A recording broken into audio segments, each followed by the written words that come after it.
Hi folks, welcome back to another episode of the Single Dad's Cookbook, and we are going to make roasted pulled pork. This time I thought I'd do it in the oven because I want a bit of a caramelisation and stickiness to the pork rather than cooking it in the slow cooker. So we're going to show you how to do this. It did come because, again, substitutions in the shopping gave me pork instead of gammon. So we're going to get on with the marinade. So first thing we're going to do is we're going to grate some garlic into a bowl. I've got to use 5 cloves of garlic. So we've done the garlic. I've got a little bit of ginger, not massive, just probably a thumb size piece. Again, this all depends on how big your piece of pork is. Okay, so you're just going to have to look at if you've got a massive bit of pork, you want more ginger. If you've got a smaller bit of pork, you want less ginger. You could use this marinade for pork chops and then cook it off in there. That would be amazing. While I'm grating that, I want to just say welcome to the channel if you're new, and if you are returning, I hope I find you well. I hope you are enjoying the videos still, and if you've not already, if you can, think about subscribing. Costs you nothing, means the world to me. Also, if you are new, like I always ask, comment down below where you're watching it for the video from, and if you can, press the like button as well. Does something with the algorithms, no idea. So into the garlic and into the ginger, I'm adding some smoked paprika. Again, probably 2 dessert spoons of that. I'm adding in some mixed herbs, which is just the shop bought mixed herbs. 1 tablespoon of that, and then I'm adding in some brown sugar, probably 2 or maybe 1 large dessert spoon, a heaped tablespoon, dessert spoon we would call it here in the UK.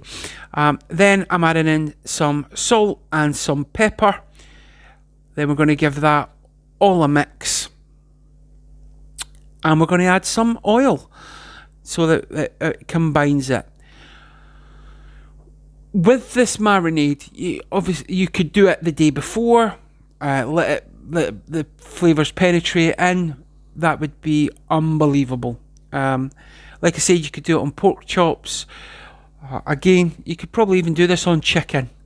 It's quite a universal rub. When I cooked this, after I had done it, there's one thing I would have changed.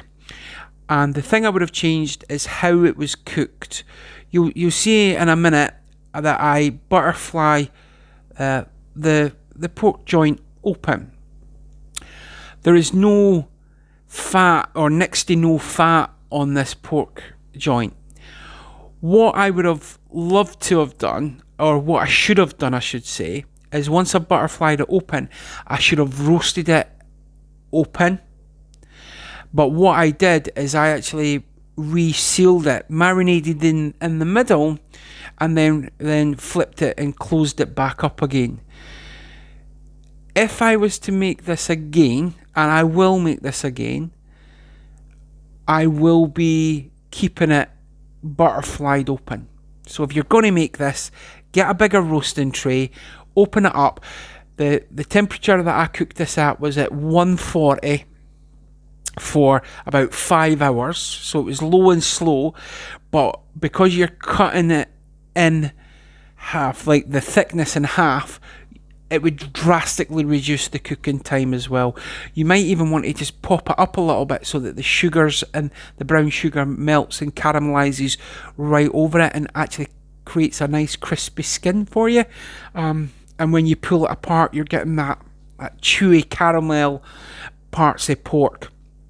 And I'm not going to lie, that's what I'm going to do the next time I make this. So just, again, cooking's all about experimenting. It's all about trying new things.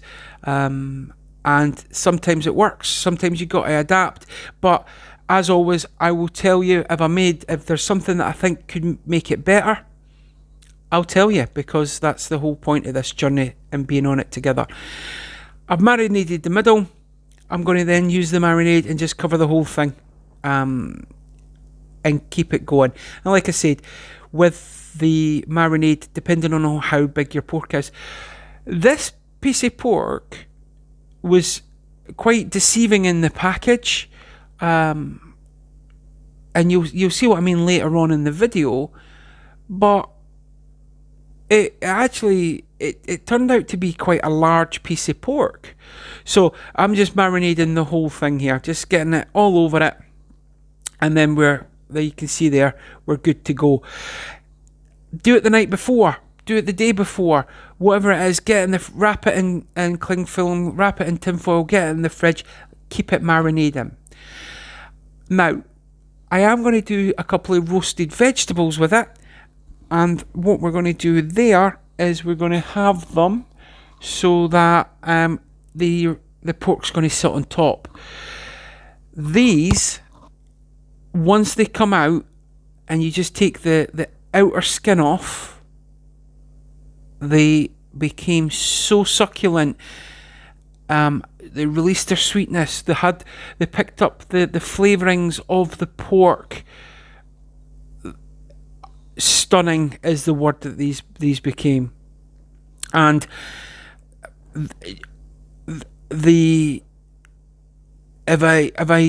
this is how you cook onions moving forward. Anytime I'm having pork, I'm roasting pork, the onions are getting put in there, because they were, I'm not going to lie, they weren't as good as the pork, obviously, but they were a close second. Carrots, I'm just throwing in some carrots. You could throw in actually some apple. Get some apple in the bottom there and have some caramelized apples along with this instead of the carrots. That would, again, just take it next level stuff. All I'm going to do now is I am just going to create a bed of veg for the pork to sit on.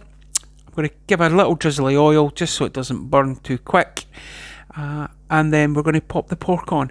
Like I said, I cooked this at 140 degrees Celsius, and that was for about 5.5 hours.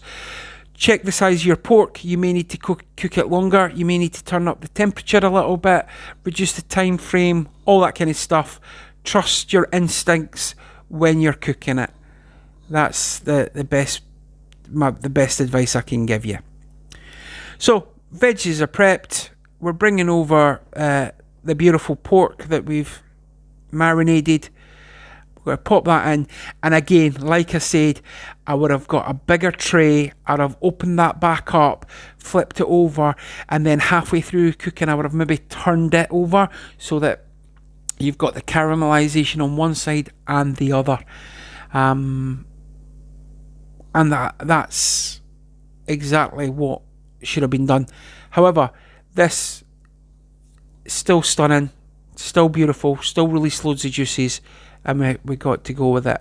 Now, unlike the other pulled pork video that I did, the carnitas, I'm not serving this one with salsa. I'm actually making a souped up, elevated mayonnaise. Now, I'm using shop bought mayonnaise for this, and this is a great little mayonnaise to have as a dip. You can bring it out at parties, all that kind of stuff, and it all starts off with shop bought mayo. So again, depending on how many people you're serving, if you're creating a big batch of it, your measurements are going to be slightly different. I use probably 3 dessert spoons of mayo, possibly 4.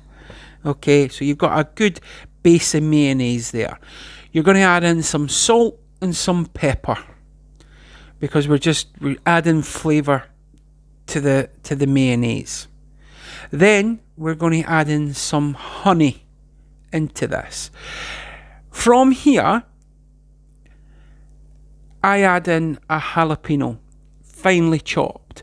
But you can take it now two different ways. If you've got some chipotle, you can put in chipotle and it'll give it that heat. You can add in a spicier chili if you wanted. If you've got it, you could add in a little teaspoon of Dijon mustard or English mustard. Then all of a sudden you've got a honey mustard chili mayonnaise that would go unbelievably with the pork. The choices are yours, how you now take that. As you see there, I've finely chopped the chili and I'm popping it in. Again, if I had mustard lying around, I probably would have put just a tiny bit in, just to give it a background, different level of taste, different level of flavour, and giving it a mix up. And pork and honey mustard would have been amazing. However, this is the next best thing. So give that a good old mix. And again, this can be made in advance. So you've got everything there done, nice and simple, and you've got it going. I serve this with just tortilla wraps that I've cut in half.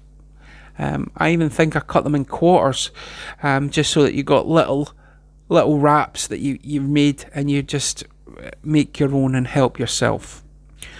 And that's the mayonnaise done. You want to taste it, make sure that you've got the balance of flavours that you want. Again, it's down to you. You can add in, once you've tasted it, do you want to add in more honey? Do you want to make it sweeter? Do you want to add in a little bit more chili?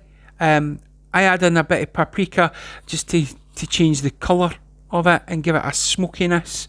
But again, you don't have to put that in.